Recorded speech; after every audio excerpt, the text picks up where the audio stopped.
if you don't know where you're going or you don't know what success is going to look like at the end point, it's very easy to get sidetracked or to get distracted by something else. When you have a clear destination that says, this is where I want to go, and we all agree this is where we want to go, the chances of ending up there certainly become a lot higher. Without an agreed upon definition, oftentimes everyone has their own priorities or their own plans or their own thoughts. Being able together to say, this is where we want to be in the future, things kind of start happening. You start working in a different way. Everyone's energy and attention is moving in the same direction.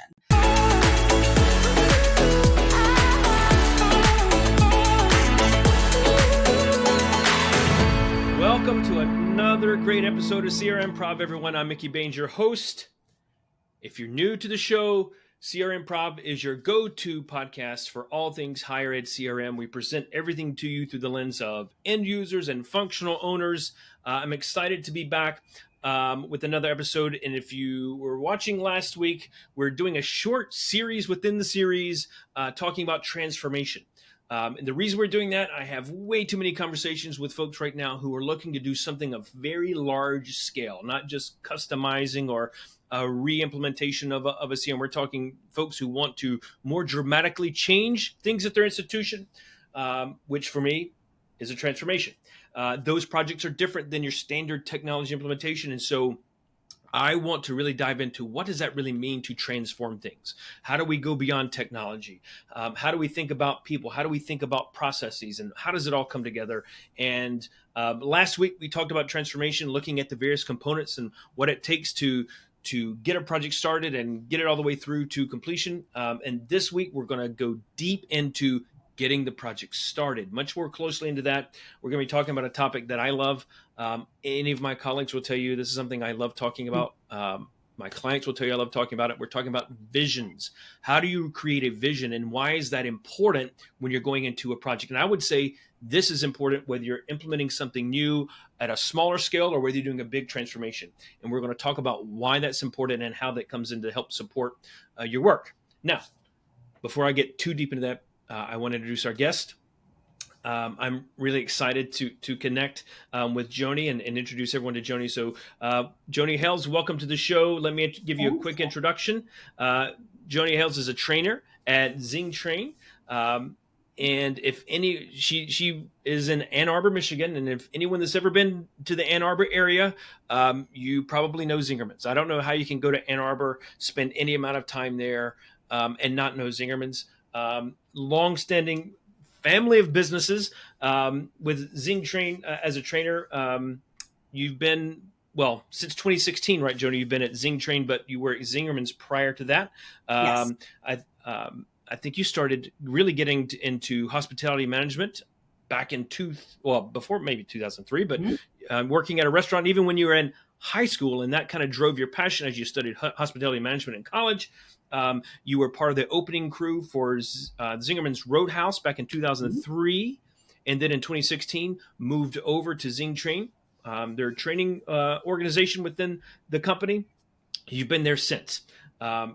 And I'm really excited to have you on to start talking about visions and why they're important. So, Joanie Hales, welcome to CRMprov. Thank you. Thank you. Thanks for the nice introduction. Oh, wonderful. I'm just super excited to have you here. I first read about your approach to visioning back in, I don't know the year. I can tell you the book. When did the book come out? When did the first book come out? The book I'm talking about, folks, A Lapsed Anarchist's Approach to Building a Great Business. And gosh, that had to be around 2004, maybe? Am I right? Probably, or maybe a little bit after that, but yes, somewhere right around that time. It may have come out a little after, but I read about it and I took the approach, how Zingerman's approaches writing visions, into my work immediately. I love the whole concept. We're going to talk about that concept. And now that we're, on our side of the world, on my side of the world, we're really getting back into visions and thinking about that from a transformation perspective. And as soon as we said that, I said, I need to reach out to someone at Zingerman's to have them on the show to talk about your process. Yeah. So why is, Joanie, let's just start with this. Why is visioning important? Oh, I mean, why isn't visioning important? That might be the I faster. agree. But I mean, I think it's important in both professional life and personal life, because if you don't know where you're going or you don't know what success is going to look like at the end point, it's very easy to get sidetracked or to get distracted by something else. When you have a clear destination that says, this is where I want to go, and we all agree this is where we want to go, the chances of ending up there certainly become a lot higher. Without an agreed upon definition, oftentimes everyone has their own priorities or their own plans or their own thoughts. Being able together to say, this is where we want to be in the future, things kind of start happening. You start working in a different way. Everyone's energy and attention is moving in the same direction. So having a vision, again, both professional or personal, I think it sets us up for success. It not only defines what success is, but it sets us to move in that direction as well. And I agree. And I think, that whole piece about the clarity of an endpoint, that destination, that's the root of your visioning process. When I jump into a conversation with a client, and I'll just share one real world example just last week. So when we're talking about a major transformation process, when I ask a client, describe your vision for me, I love to hear what folks' responses are. It's never to the level that I want it to be, but I also have different ways of thinking about this. But the answer was, we want to revolutionize our campus. That's our vision.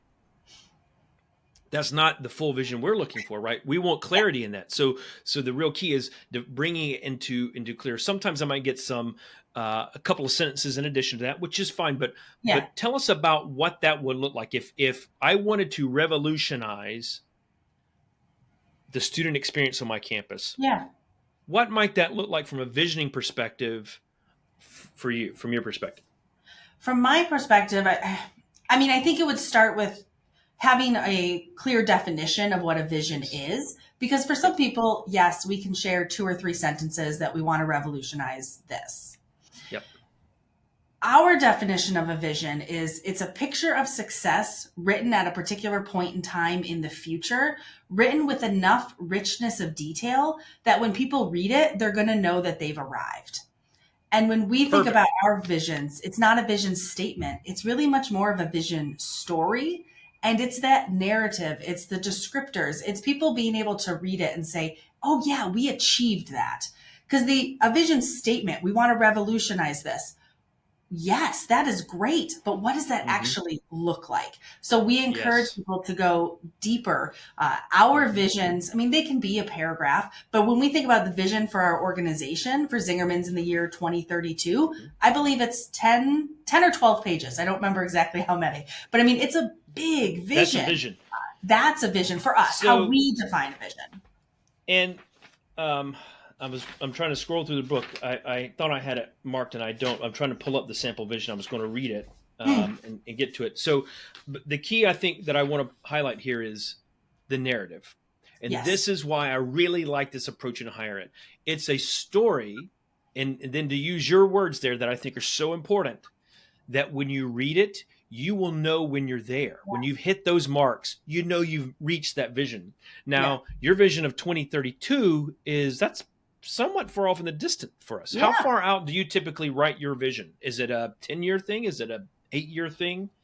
It's a great question, and there's no one right answer. So I will tell you just a little bit of the history of Zingerman's using visioning. We wrote our first vision in 1994 for the year 2009. So we went 15 years in the future to say, what is Zingerman's going to look like as an organization? As we got close to 2009, it was 2006, 2007, realized we needed a new vision. We wrote a 2020 vision. The reason we chose the year 2020 was because the alliteration was just too good to pass up. 2020 vision. Although, of course, no one really knew what the year 2020 was going to look like, but it was perfect for us. And then as we got close to 2020, we started writing originally a 2030 vision because we wanted to go 10 years out into the future. But then someone said, well, 2032 is actually the year we would turn 50 years old. as a company. Oh, So let's wow. make it 2032 Perfect. because we could tie it on to that milestone, and we Yep. could all imagine ourselves 50, like the business has been around for 50 years. Let's paint that picture. So we Yep. like to go bigger when we think of organizational wide visions.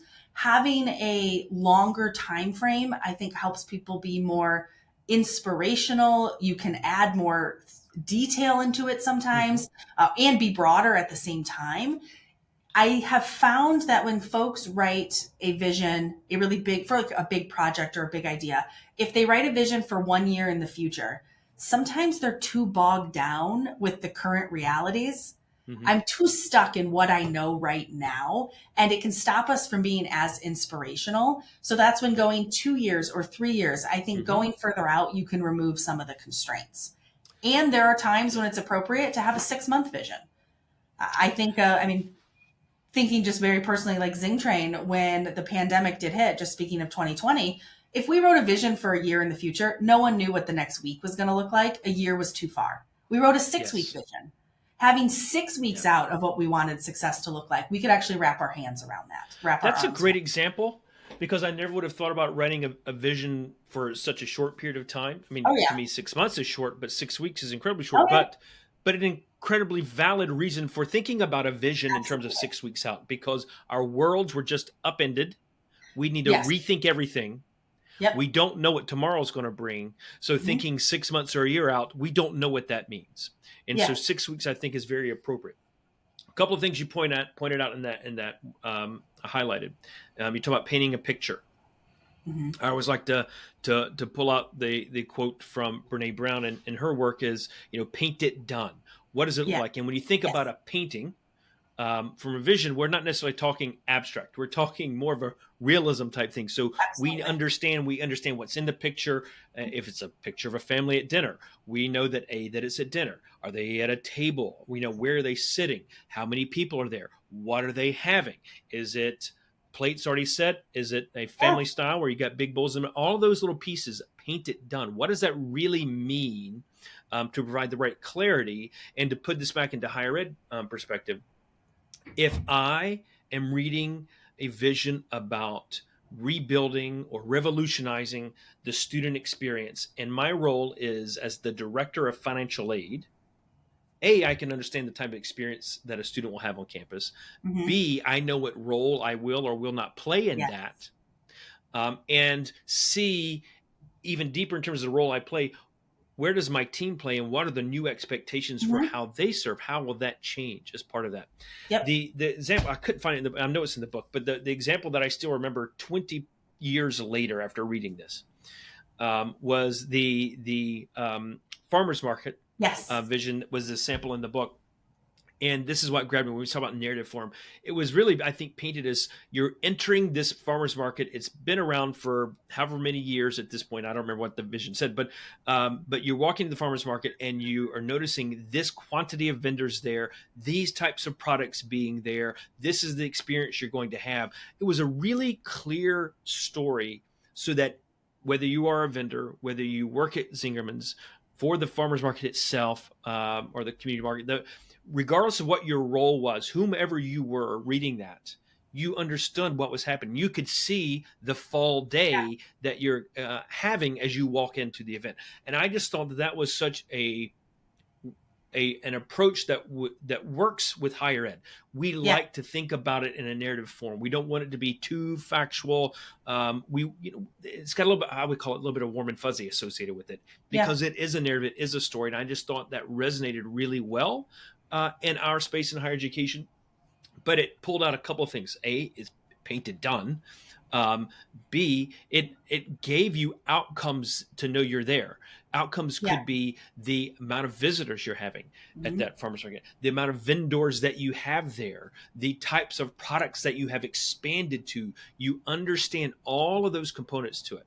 What did I miss in that, Joanie? I know you know that vision much better than I do. What did I miss from that? Oh, I think you captured it nicely because I mean, it starts by saying it's the warmest day of the summer and the sun is at its pinnacle of light and warmth. And you walk in and you see throngs of people walking around the market, and you can smell the caffeine from the roadshow, which is where they do the coffee beverages. And you see the different vendors, and you can almost like taste the tomatoes just by looking at them. So it really tries to capture on all of those senses. Because I think as humans, I mean, that is the details are what we can get in a positive way hung up on and fixated on. And we feel it very differently than someone saying, oh, you should go check out this farmer's market. We painted a picture, we painted it done of what the farmer's market would look like when it was working really well, because we needed to get people on board with moving forward with this project. So by sharing a picture of it painted done, people said, oh yeah, that would be really cool. We should do that. And it's a way we got people on board with it. Both the vendors, the decision makers at the place where we would be doing the farmer's market, sharing it with our customers, even the people who would be coming in. They're like, yeah, I want to be there too. That would be a really cool place to get to walk through. When is this vision coming alive? I'm ready to, I want to be there. Can you send me an invite for opening night? Yeah. I think that's just fantastic. Yeah. Yes, it's a great vision. So let's talk a little bit about the components that you just referenced them. So, it is a point in time in the future. Yep. Normally these transformation projects, that could be 1, 2, or 3 years out. Sure. Depends on how large your campus is, depends on how large the transformation is we're talking about, how many departments are there. But I think one of the things I want to, from a higher ed perspective, when I'm thinking about this, the first thing I'm looking to do is if I'm redefining a student experience, let's talk about student success and what that means, and B, and this is where it will differ in higher ed, is if I ask everyone to define student success, what departments are involved in that, I don't get the same answer. And so part of it is simply being sure we identify who all that includes, who all that doesn't include. From my perspective, a lot of times in order to enable some of the things we might highlight as part of that experience, I'm leveraging pieces of data about where a student is in her or his journey at that institution to help drive some of the actions that might lead to that experience. That data may not live in the system that most people use. So from a technical standpoint, I'm talking about integrations. I may not say we've integrated, but we're talking about something we're doing to deliver on an experience that requires data from 3 or 4 different places. From a technical piece, I know down the road beyond the vision, that helps our team start to scope out what has to occur. But when we think about it, we've got something of the future. We've got a destination. From the farmers market, you talk about the sense, the having, kind of highlighting all the senses that you experience when you're there. I don't know that in a higher ed digital transformation we talk about the senses, but what other types of components? We're talking about what a student experience might be. We might be talking about a staff member's experience as they're helping deliver that. When we think about, I'm trying to drive us around here. So when we think about outcomes, are there specific types of outcomes you want to be sure that you're highlighting in that destination? I mean, I think some of it can depend on what the vision is written for. Because yes, a vision for a restaurant group or a community of businesses is going to be different than for higher ed, or for a student who's writing a vision of what they want their first year of education to be like. I mean, that's a great way to use visioning too. I think maybe this might encompass it. When we think of really effective visions, there are 4 key elements to them. They're going to be different based on what the vision is. But the first is that the vision is inspiring. So based on who the vision is for, who needs to be inspired by it, it's just going to be different. But if you read it and it is the picture of what today is currently like, that's not necessarily a bad thing. But if I'm already living in that reality, I might be pretty content. I might not be super inspired. So we want to make it as inspirational as possible, that you read the vision and it stretches you out of your comfort zone. Again, based on what you write the vision for, it's going to have different elements to that. But we want that inspiration to be there. Yeah. At the same time, we want and pretty much need it to be strategically sound. That's the second element. We can write really inspiring visions of where we see ourselves in the future, of where, paint it done looks like. But if we have no chance of actually making that happen, it's very easy for the vision to lose momentum and basically just become a fantasy. An example I think could relate, to this. If you talk about student enrollment and you write a vision of what it looks like 3 years, and you say you have quadrupled student enrollment within these 3 or 4 years, that probably sounds super inspiring, but I doubt it's actually going to happen. So anything else you write. I'm glad you added that in there, because otherwise you would have had about 25 to 50 vice presidents and deans of enrollment contacting you. We heard you talk about tripling or quadrupling our enrollment in 3 years. Can you help us write that vision today? You can write that vision, but if it's not a reality, it becomes that fantasy. So the strategic soundness and the inspiration, they're almost like a rubber band, where it's a healthy tension. You want to stretch it as far as you can without actually breaking the rubber band. But if you don't stretch it enough, it's not actually serving its purpose. So healthy tension between those two. The third element is that it is documented, so that way we can refer back to it. We can hold ourselves accountable. We can share it with other people. You had asked the question earlier kind of why visioning is important. And I think one of the things is having a clear, inspiring, strategically sound, documented vision that you can share with other people to get them on board of where we're headed is a huge advantage, a competitive advantage for businesses and organizations. I imagine it can be in your work as well. So being able to document that, other people read it and say, oh, I want to help make that happen. That seems like a really cool place in 3 years. Let's go do that. So I think that's a great thing to have. And then the fourth element is that it is communicated, meaning it's not only living at the top of the organization or of the department. If everyone doesn't know where we're headed, I think I may have said it earlier, it's easy for other people just to bring their own priorities or their own paths forward. So when we communicate it with other people, we can all move forward. We can all put our energy and attention into one place. And I think that just makes the chances of the vision coming true a lot better. And I would absolutely agree. And I think you kind of hit on that piece in terms of everyone kind of understanding that, because from a technology perspective here, when we go into having a discovery session, talking about use cases with varying departments, that's really where the destination starts to matter. Because if let's just say part of the student experience was we're going to be a paperless institution, right?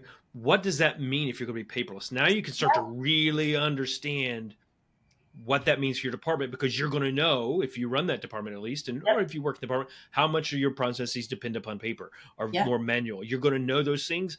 And once you make those declarations and start putting that into this narrative form, you start to understand, so that when you go into that conversation, you're on the same starting point. You're not going to be shocked when someone says, hey, we're going to talk about you being paperless. We're like, wait a minute. I didn't know that. And the entire dynamic changes. Yes. And the idea of stretching the rubber band, I really like that idea as well. There's one of the co-founders of a technology called HubSpot out there. He'll say, dream big, iterate small. And that's, I think, what you're trying to do here is the vision is to give you this bigger piece. And within that, when I'm looking at a project timeline, so we're talking about over 3 years, how do we iterate over this over time to achieve that vision? That's part of the project planning piece that you come into. But the vision has to start with the big picture, the dreaming big piece. What does that look like? Taking your enrollment and increasing it by 2% is most likely not dreaming big at that point. Now, if you've been going down 5% for 5 years and next year you actually want to increase by 2%, maybe that is. And maybe that's where a shorter time frame vision comes into play in there. But this is something of greater magnitude. And that's, I think, why it's so important, because it is going to be of magnitude. It does define something of significant change. And without any additional clarity other than a statement or even a paragraph, everyone is not on the same page. So when they get into the work, especially in a large organization, everyone's not always going to be in the same room doing this together. And ensure that they're working in that right direction at the right pace even. Speed to this is also important when we think about the vision, because it's defining that point in time in the future. If you're not on the same page, you're not all working together and concurrently working together towards the same destination. And that's really important.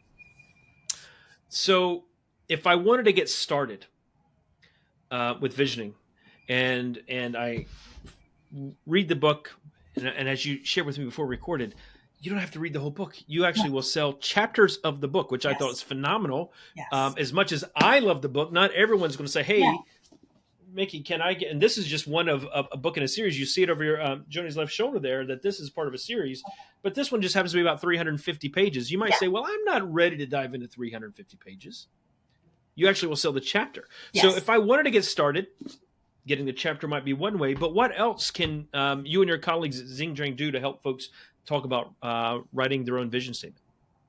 We love helping organizations, departments, businesses, companies, groups of people in general write visions, because we do believe in it so much. It has changed our organization. It has changed our lives personally when we have used those personal visions. So people coming to us for us to share even more about it is like our favorite thing. So you can certainly visit our website. We have a ton of free resources on there if you like to do self-paced type of stuff. We also teach a 2-day visioning seminar here in Ann Arbor, where you can come get away from the other things that are happening, which can sound scary in the moment, but I think there's a huge benefit to disconnecting, coming here with other like-minded people from different businesses and organizations, different industries, and get to practice drafting your vision. You get a lot of time to write it within those 2 days and start to do the even scarier part, which is share it with other people. But something happens when you speak the words out loud. So you could certainly come to us. We teach a virtual visioning workshop that folks can learn the process that they can then take back to apply. We do work with clients where we will come out to you, and a team of anywhere from like 20 to 40 people can get together and start to work an organizational wide vision together. So getting more voices, not just one or two people who write it. Yes. Lots of resources there. And that's, I think, an important piece. Having those voices is incredibly helpful. Having friends by your side as you go into writing this. Some people like writing. Some people get scared by writing. Absolutely. I have to do a lot of writing, but when you're sitting down to write a vision from scratch, it's a daunting process. There's an interview online of Jerry Seinfeld where it's from New York Times Magazine, and they're asking him, about writing a joke, and he writes some longhand on paper. Yeah. And they start to ask him, you've never considered it on the computer? He cuts them off and said, nope, I don't like the cursor flashing. It's almost like asking what you got. There's a lot of pressure involved, right? There's this daunting piece of just getting started. But once you start collecting this and you're working with the folks, I think the story starts to emerge in itself, and that makes it easier. But I will say, in terms of documenting, that I think that was that element 3 that has to be documented.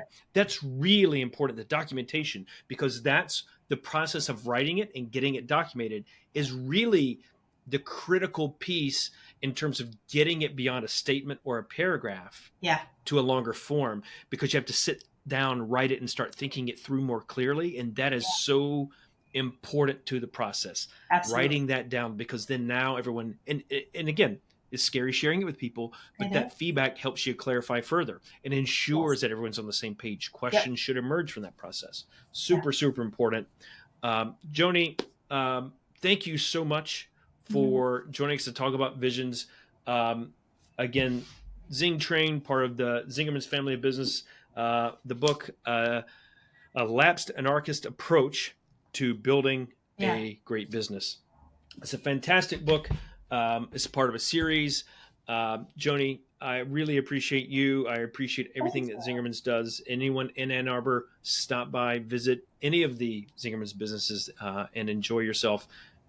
Great food, great atmosphere, and great community. Thank you so much. Yes, we'd love to see any and all of you. Come visit us in Ann Arbor. And everyone, thanks again for watching another great episode of CRMprov. Looking forward to connecting with you again next week. As always, I'm your host, Mickey Baines. Thank you.